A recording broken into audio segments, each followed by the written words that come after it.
Hi Simon, hi Sarah. It's great to see you both.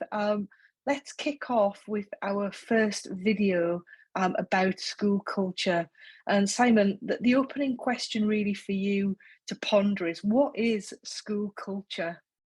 Mhm. So that's a really interesting question.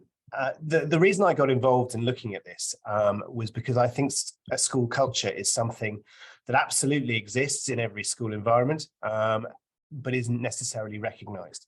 There is an awful lot of research that's been done in the corporate world looking at organisational culture, but less so looking at the way in which that's impacts within schools. There are as many definitions of an organizational culture as you wish to look for. And they're very diverse, and they can include terms such as atmosphere, culture, climate.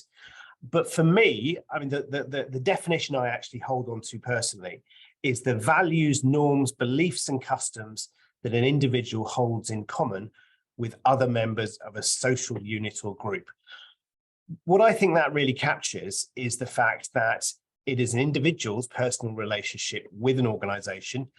We all carry our own views, our own beliefs, our own integrity, I suppose, to what we believe the world should be. And it's the way in which that interacts with the culture. I think the second thing about that definition is it carries two very important elements. The firstly is the values that underpin that institution, upon which an institution is based. And the second thing is the way in which it then manifests into behaviors, the explicit kind of perception of a culture. There's a very good diagram that looks at a culture, which is actually an iceberg. And it says that above the water, there are the visible elements, and that can be policy, it can be behaviors, it can be the way in which people interact. And beneath the waterline, the invisible parts are things such as values, the understandings that lay beneath them.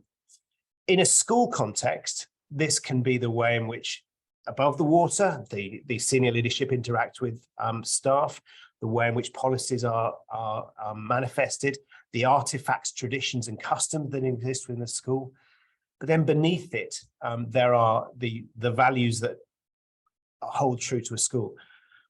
What really interests me about this is that I think many schools, if not all schools, have a very deliberate understanding of the bit that lies above the water. Yeah. It's the extent to which they engage with that bit which is beneath the water. Yeah, it's interesting, isn't it? Because I always think that culture in a school context is one of those slippery words we deal with.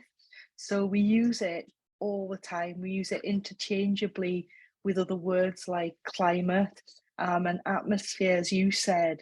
But I think when you arrive in a school, it's really interesting trying to figure out what the culture is. And like you said, some of that is defined by policy, so it's written down. But that notion of the way that we do things around here can be quite hard to figure out as a new member of staff. Yeah, absolutely. And I mean, there's another really important point, which is we've already alluded to the fact that all schools have a culture. And I know we're going to talk about this later, but one of the things is there is a culture. Even if you're not looking at it, if you're unaware of it, there is a culture. But the second question then comes to, well, who is controlling or influencing it? And if there's lack of clarity on that, someone else is. Also important, schools are enormous and have a whole variety of different people working at them, hundreds, if not thousands. And it's important to think about subcultures as well. My background is as a history secondary teacher, and there will be cultures within departments, and having an understanding of way in which those subcultures fit in together to the overall culture is a really important thing as well. Yeah.